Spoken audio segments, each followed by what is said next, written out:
আপনাদের প্রতি যে দাবিটা রয়েছে আপনারা কি সিদ্ধান্ত নিয়েছেন? যে তিনটা দাবি তারা উত্থাপন করেছেন ছাত্রছাত্রীরা, স্টুডেন্টরা, সেই দাবির সাথে আমরা একমত পোষণ করেছি। প্রথমত 24 ঘন্টার ভিতরে যারা দোষী তাদের আইনের আওতায় আনতে হবে। আমি পুলিশ প্রশাসন এবং আইন প্রয়োগকারী সংস্থা যারা আছে সবাইকে আমি আহ্বান জানাবো 24 ঘন্টার ভিতরে যেন এই দাবিটা আমাদের আদায় হয়। যারা নাকি এরকম একটা ইনসিডেন্ট ঘটাইছে আমার বিশ্ববিদ্যালয়ের সামনে, আমাদেরই প্রাইমেশিয়া পরিবারের একজন সদস্য,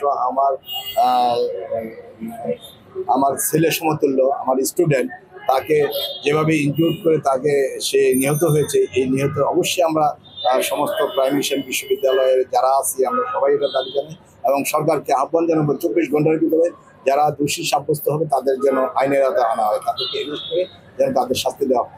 আরেকটা দাবি তাদের যে সিকিউরিটির অভাব, অ্যাকচুয়ালি সিকিউরিটির এখানে অভাব ছিল না।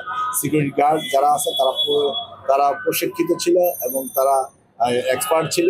একটা ইনসিডেন্ট 5 সেকেন্ডের ভিতরে এই ঘটনা ঘটছে, কেউ বোঝার আগেই ইউনিভার্সিটির সামনে এই ঘটনা ঘটছে, এটা বোঝার আগেই কিন্তু এই ঘটনা ঘটে গেছে। তারপরেও আমরা সিকিউরিটি যেই এই সিস্টেমটা সেই সিস্টেমটা চেঞ্জ করবো এবং সিকিউরিটি গার্ড আরও আমরা বাড়াবো এবং এক্সপার্ট সিকিউরিটি গার্ড যেভাবে নেওয়া যায় সে ব্যবস্থা করবো।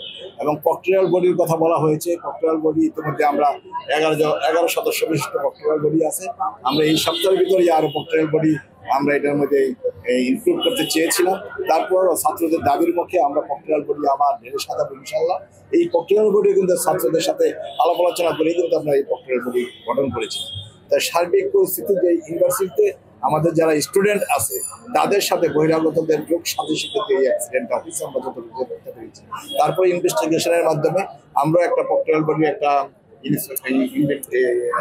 ইনভেস্টিগেশন কমিটি আমরা গঠন করেছি।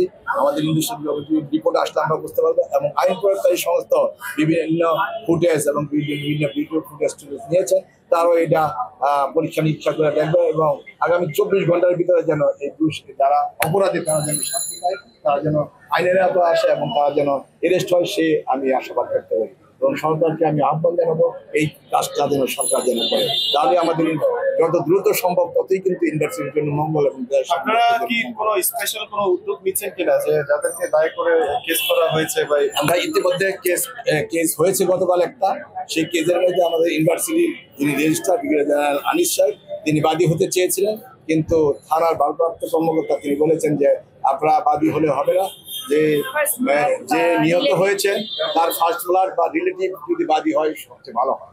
সেই কারণে যে নিহত হয়েছে সে ছাত্রের কাজিন এখানে বাদী হয়ে একটা মামলা করেছে। মামলাতে যারা যারা আসামি করা হয়েছে তারা অনেকেই দোষী সাব্যস্ত হবে হয়তো বা।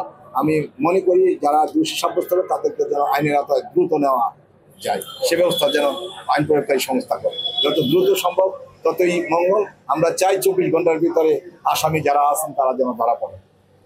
Thank you.